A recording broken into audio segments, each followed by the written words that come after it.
Toc, toc, toc, toc, toc. Alors, bonjour famille, bonjour, comment vous allez? J'espère que vous allez très bien. Eh bien, je vous salue au nom de nos ancêtres, naturellement.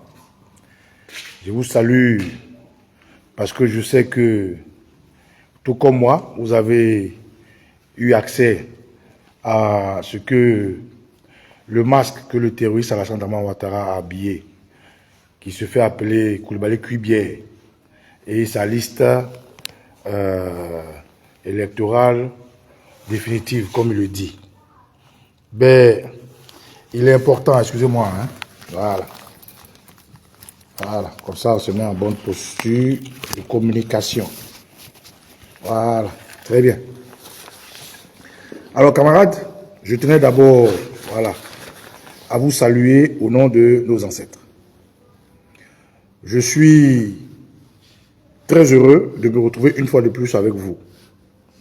Et ce que je peux vous souhaiter en ce jour-là, c'est d'abord le bonheur de respirer. C'est d'abord la reconnaissance au Dieu de nos ancêtres de nous permettre de nous voir, de nous entendre, de parler, de sentir et d'être libre, bien important.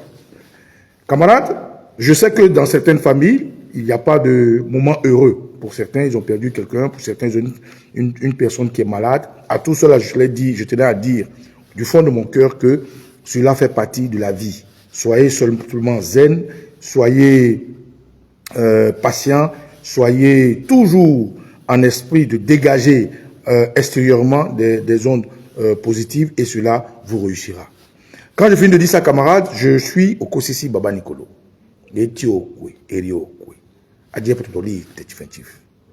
Camarades, c'est sans surprise, c'est vraiment, comme on le dirait, en pléonasme que nous avons vu la pseudo-liste électorale définitive.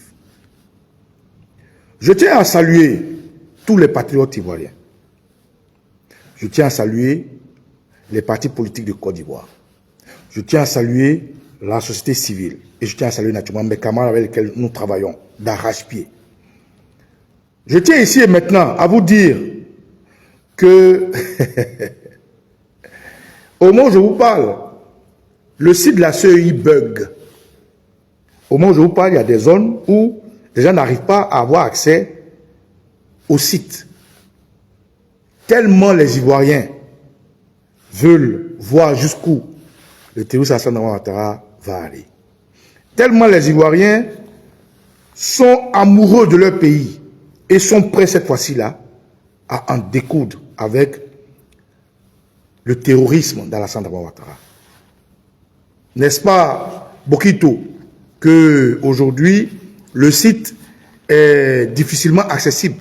N'est-ce pas, Maman Sylvie l'Empereur? N'est-ce pas, Obou Noël? N'est-ce pas, Mastebi Lagok, qu'aujourd'hui le site même en question tremble? Parce que les Ivoiriens de partout veulent voir jusqu'où le terrorisme Ouattara va arriver. Camarades, c'est avec beaucoup de raisonnement, beaucoup de froideur, beaucoup d'absence d'émotion que je vous prends la parole pour vous dire que ce que vous avez vu là est un épiphénomène. Je répète, cette pseudo-liste qui, selon le calendrier du RDR, donc Cuibière, le terroriste dans le masque du terroriste Alassane Dramane Ouattara, a fait cas le 2 juin, qui, normalement, selon son propre calendrier, devait sortir le 20 juin, mais qui, de façon précoce, il a écouté pour faire sortir le 4 juin aujourd'hui, parce que le 21 juin, le RDR, son parti, prépare un congrès pour plébisciter le terroriste Alassane Ouattara comme candidat à un 4e mandat, parce que le 14 juin, ici dans la diaspora, le RDR va faire sortir tous les affamés, tous les lépicuriens, tous les tentampions, tous les zombies de la rue Le Pic, afin de prendre cette image et de faire croire à l'opinion qu'ils sont majoritaires. Camarades, c'est un épiphénomène, je m'explique. Pour ceux qui ont remarqué depuis un bon moment, nous ne communiquons plus sur nos actions. Nous ne communiquons plus comme nous l'avons fait en 2020 lors de la désobéissance civile pour donner des instructions, pour booster, pour motiver. Mais c'est fait exprès. C'est fait exprès parce que seuls les imbéciles ne changent pas. C'est fait exprès parce que par manque d'expérience avec un combat à distance, par manque d'expérience avec un combat de la communication, nous avons commis certains impairs. Mais cette fois-ci, nous sommes aguerris. Je vais vous donner la bonne nouvelle, c'est que Okosi Baba Nicolas et ses camarades travaillent. Nous travaillons avec des Ivoiriens qui ont décidé de ne pas laisser Alassane Dramane Ouattara les insulter à nouveau. Nous travaillons avec tous les compartiments de patriotes, que ce soit des compatriotes qui ont fait les armes, que ce soit des compatriotes qui ont fait la société civile, que ce soit les compatriotes qui ont fait de la politique leur métier, que ce soit les compatriotes qui ont fait de l'autodéfense qu'on appelle la milice, que ce soit les compatriotes dans leur entièreté en tant que patriotes, nous travaillons. Et tous ceux-là qui ont accès à ma vidéo, je leur dis bravo. Camarades, restez tranquilles. Restez sereins. Connectez-vous à nos différentes pages. Aujourd'hui, je ne vais pas encore vous donner la date de la manifestation dans la diaspora. Mais demain, nous allons vous donner la date de la manifestation dans la diaspora. Oui, je travaille d'arrache-pied avec des camarades. Oui, ce week-end, je vais partir vers les leaders des partis politiques. Je partirai personnellement vers eux. Nous allons nous asseoir, nous allons discuter. Avant ce week-end, nos camarades communicants avec lesquels nous sommes en symbiose, avec lesquels nous pensons patriotes, nous pensons patriotisme, je vais les contacter. Dans la diaspora ici, soyez sur une marche à laquelle nous vous invitons tous. Sera planté comme un hélicoptère pour dire non au 4e mandat de Alassane Ouattara. Une manifestation pour opposer un refus catégorique et opposer une autre contre-communication à la marche que le RDR prépare le 14 pour dire que Ouattara est leur candidat. Donc, camarades, passez ce message massivement et soyez mobilisés. Nous allons marcher ici dans la diaspora. Nous attendons qu'avec les camarades, nous puissions tous harmoniser. Nous attendons que j'aille vers les partis politiques, qu'on s'asseye et qu'on discute. Nous attendons qu'on aille vers la société civile, vers les Ivoiriens qui ont des business ici, vers les Ivoiriens qui simplement disent non au 4e mandat d'Alassane Ouattara. Camarades, rappelez-vous de 2020. À distance, nous avons fait fléchir Ouattara jusqu'à ce qu'il aille commander un rendez-vous avec le président Nicolas Bédié. Nous l'avons fait. Et c'est encore nous, les mêmes acteurs, bonifiés, avec plus d'expérience, toujours dans notre leitmotiv, toujours galvanisés. Frère, vous voyez ce qu'on vient de dire là. Il paraît que la liste électorale définitive, Gbagbo n'est pas dessus, Soro n'est pas dessus, Blé Goudé n'est pas dessus, Akossi Benjo n'est pas dessus, et j'en passe. Camarades, c'est un épiphénomène. Le contraire nous aurait retourné. Moi-même, j'avais peur. J'avais peur parce que je me suis dit, mais attends, comme je le disais hier dans ma vidéo, nous sommes déjà assez divisés. Le président Laurent Gbagbo a lancé le mouvement Trop c'est trop. Mais les partis politiques regroupés au sein du CAP ne rentrent pas aussi dans le mouvement Trop c'est trop. Alors que le mouvement Trop c'est trop englobe un peu toutes les revendications et le mouvement Trop c'est trop pourrait nous servir d'outil unique de combat afin que notre unité fasse reculer Ouattara. Mais jusqu'à l'heure où nous sommes arrivés, le CAPSI, englobé avec le PDCI, le MGC, le COGEP et certains partis politiques et société civile, ont décidé de ne pas répondre favorablement à l'appel du président Gbagbo, ou du moins ont décidé de passer leur opinion à leur manière.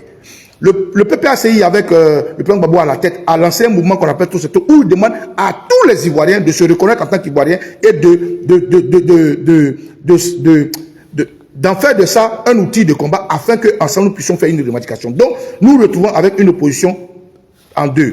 Le PPACI, qui naturellement, le GPS de Soro est favorable à l'appel du président Gbagbo depuis Benoît, et j'en passe. Certaines sociétés civiles sont d'accord avec l'appel du Trop c'est trop. Mais jusque-là, officiellement, nous voyons qu'il y a deux oppositions, deux clans, le clan du CAPSI et le clan de Trop c'est trop. Alors, moi je m'inquiétais que je dis, mais nous sommes déjà divisés. Officiellement, vraisemblablement, nous n'arrivons pas à nous mettre ensemble. Mais si le terroriste Alassane Ouattara, comme je le généralisais hier, veut nous niquer, excusez-moi de l'expression, il va mettre le nom du président Laurent Gbagbo, il va mettre le nom de Blé Goudé, parce que ça ne sera pas logique qu'il mette le nom du président Gbagbo sans mettre le nom du président. Il va mettre le nom de Tidjane Thiam, mais comment, pour faire quoi? D'abord le nom du président Gbagbo, puisque Cuibert dit qu'en juillet la CEI va recevoir les candidatures de ceux qui veulent candidater. Donc, il peut mettre le nom du président Gbagbo pour créer des émotions dans nos seins. Et puis, nous allons oublier l'essentiel, c'est-à-dire nos 4 malades de Ouattara. Il met le président Laurent Gbagbo, mais ça résout le problème. Non, ça ne résout pas le problème, puisque en juillet, il faut accepter les candidatures. Et les candidatures, ils peuvent encore récuser le président Laurent Gbagbo. Donc, ça ne résout pas le problème. Mieux, le Conseil constitutionnel s'appelle Nanaba Kamara. Mais Nanaba Kamara, elle est RDR, elle est guinéenne. Et c'est une guinéenne qui sera le Conseil constitutionnel qui va donner les résultats. Donc, le problème n'est pas résolu. Mais s'il ajoute Blé Goudé, mais il ajoute Blé Goudé, mais Blé Goudé n'a pas les récépissés. Donc, l'un dans l'autre, il n'a rien fait. S'il ajoute Tidjane Thiam, il a compté Tidjane Thiam en exil. Donc, l'un dans l'autre, il n'a rien fait. Mais s'il met Laurent Gbagbo, il met Tidjane Thiam et puis il ne met pas Soro Guillaume, qu'est-ce qui va se passer? Il va plus nous enfoncer dans notre division parce que, connaissant certains pro-Gbagbo qui sont extrémistes, ils vont dire, ah, c'est bien parce que Soro n'est pas dedans, Gbagbo est dessus, on va se battre seulement pour Gbagbo. Non. À ce moment-là, Ouattara nous aurait fait plus de tort. À ce moment de mon analyse, Ouattara aurait pu approfondir notre division. Si seulement il avait eu la présence d'esprit, comme il n'a jamais rien créé, qu'il est stupide, il n'est pas intelligent, tout ce que vous voyez autour de Ouattara, ce n'est pas de son fait. Ouattara est un boy qui exécute les plans machiavéliques de l'impérialisme dont la France est le mandat. Si Ouattara avait été intelligent, si Ouattara venait faire du tort, qu'est-ce qu'il aurait fait? Il aurait mis le nom de Gbagbo, il aurait mis le nom de Blé Goudé, le nom de Tidjane Thiam, en sachant bien qu'en juillet, leur candidature peut être récusée, mais en attendant, il aurait eu le temps, il aurait joué sur le temps de dire qu'il est candidat, et pendant qu'il est candidat, que tous les Ivoiriens sont en train de danser parce qu'il y a le nom de Gbagbo, Blé Goudé, Tidjane Thiam, il aurait simplement écarté Blé Goudé parce qu'il n'a pas de récépissé, il aurait écarté Tidjane Thiam parce qu'il est en exil, et puis en jeu, il aurait écarté le président de Gbagbo parce que QB allait refuser sa candidature. Mais entre-temps, il aurait dit qu'il est candidat, et les Ivoiriens dans les émotions auraient vu passer cela. Et autour de tout ça, il aurait éliminé Soro Guillaume, il n'allait pas mettre le nom de Soro Guillaume, et puis ça allait créer des problèmes entre les Soroïstes, les gens de Gbagbo, les gens, bref. Mais comme il ne l'a pas fait, ce que vous venez de voir est un épiphénomène. C'est le moindre mal, puisque nous savions que le RDR sur tous les plateaux disait qu'ils n'allaient pas mettre le nom de Gbagbo. Puisque nous savons que dans leur habitude, ils ont peur du président Laurent Gbagbo, de tous les opposants. Puisque nous savons depuis hier qu'ils n'avaient pas mis leur nom. Donc, c'est un épiphénomène parce que ça n'a rien changé. Alors, comme ils disent que c'est définitif, la seule différence c'est que hier, ils disaient que c'était provisoire. Aujourd'hui, ils disent que c'est définitif. Donc, comme ce n'est plus provisoire que c'est définitif, c'est maintenant une force qui vient de nous donner. Et donc, j'invite tous les Ivoiriens, tous les patriotes, tout ce qui est parti politique, société civile, tout ce qui est Ivoirien qui dit non au terrorisme Alassane Ouattara, de rester mobilisés, de rester galvanisés. Dans la diaspora, nous sommes en train de travailler. Permettez-moi que je ne dise pas certaines choses parce que je travaille de concert avec mes amis. Ce week-end, je vais aller vers les responsables des partis politiques qui sont dans la diaspora. Au niveau de la Côte d'Ivoire, permettez-moi que je n'expose pas certaines choses, mais je vais vous rassurer, camarades. Nous, la société civile, nous, les cyberactivistes, nous allons prendre les taureaux par les cornes.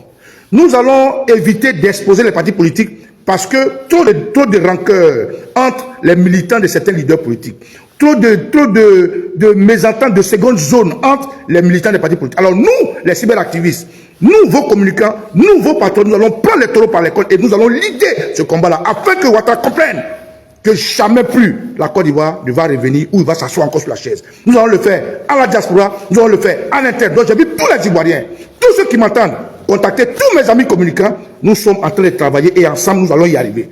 Ouattara, Alassane Dramane Ouattara et son terrorisme, c'est terminé. En interne, nous n'allons pas vous donner toutes les informations, mais nous allons travailler. Camarades, soyez rassurés, ce que vous venez d'entendre est un épiphénomène. Que ce soit Kubier, que ce soit Nanaba Kamara, que ce soit Ouattara lui-même, que ce soit le RDR, que ce soit ses miliciens, que ce soit les forces françaises, américaines qui sont en Côte d'Ivoire, nous allons les débouter tous. Et je vous le dis, écrivez, sans rentrer trop dans les détails, soyez-en sûrs. Les jours qui viennent, vous allez suivre la communication qu'on va mettre ensemble. Les jours qui viennent, vous allez voir comment est-ce que de façon parallèle, avec tous mes frères, nous allons travailler. Les jours qui viennent, vous allez voir comment nous allons créer dans la diaspora une force unique et en interne, une émotion qui va pousser Alassane Ouattara à quitter son pouvoir. Camarades, soyez-en sûrs que ce que vous venez de voir est un épiphénomène, mais calmez-vous.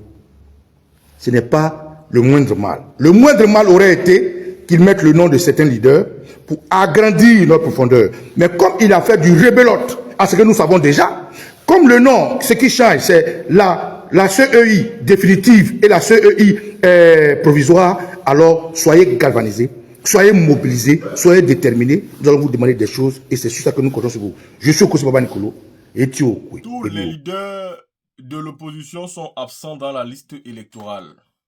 Et pour le cas du président Laurent Gbagbo, nous disons que c'est un petit problème, comme vous venez d'écouter Kosi Baba Nicolo.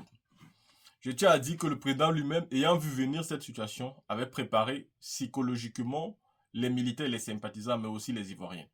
C'est d'ailleurs pourquoi je dis habituellement que c'est au vu des situations actuelles et futures, parce que la politique c'est aussi l'anticipation, c'est au vu de celle-ci qu'il faut préparer psychologiquement les mentalités. C'est pourquoi je dis souvent que quand Blé Goudé va beaucoup parler de paix, alors qu'il devait déjà préparer tous les militants de la CAP Côte d'Ivoire à la lutte profonde pour changer les choses, car ce n'est pas avec nos petits discours sur les plateaux de télé ou pendant des meetings que les choses se changeront tout seuls. On a clairement compris la volonté de Alassane Ouattara, qui est d'exclure tous les candidats significatifs. Et ceci, si ceux-ci se laissent faire, ils seront exclus. Il n'y aura pas d'autre moyen que de les exclure. Alors, nous avons demandé de manière réelle à tous les opposants de dénoncer cela, de ne pas accepter. C'est une forfaiture qui n'est pas bonne d'accepter. Et le président Laurent Gbagbo l'a compris et il a anticipé. Après, nous avons eu sa femme qui est également venue nous parler du jeu de Monopoly. Nous a préparé au fait que son nom ne soit pas sur la liste définitive pour saquer le moral des militaires et des sympathisants. Mais hier, nous avons encore eu le vice-président d'Amana Adja Pikas qui lui également est venu nous dire voici, tout ce qui va se passer sera un épiphénomène, concentrons-nous sur le parrainage. Le président Gbagbo veut remplir toutes les conditions qui lui permettent d'être candidat et voir sa candidat rejetée de manière injuste. Pourquoi? Il ne sert à rien de commencer une lutte trop rapide. Les gens ne comprennent pas. Il y a des gens qui parlent tout le temps, pourquoi vous ne marchez pas, pourquoi vous ne marchez pas. Beaucoup de citoyens peuvent organiser les manifestations et on manifeste. Mais les partis politiques significatifs qui veulent revenir au pouvoir doivent commencer les marches dans une période stratégique. Vous commencez les marches maintenant. Nous devons marcher pendant 5 mois alors. Est-ce que nos marches ne vont pas s'essouffler rapidement? Ça, c'est une question et répondez en commentaire. Est-ce que les marches ne vont pas s'essouffler rapidement? Et pourtant, si on calcule bien stratégiquement, le moment où on pourra commencer les marches sera un moment où il suffira simplement de 2, 1 ou 3 mois pour que Ouattara ne soit plus président. Donc le souffle pourra être là.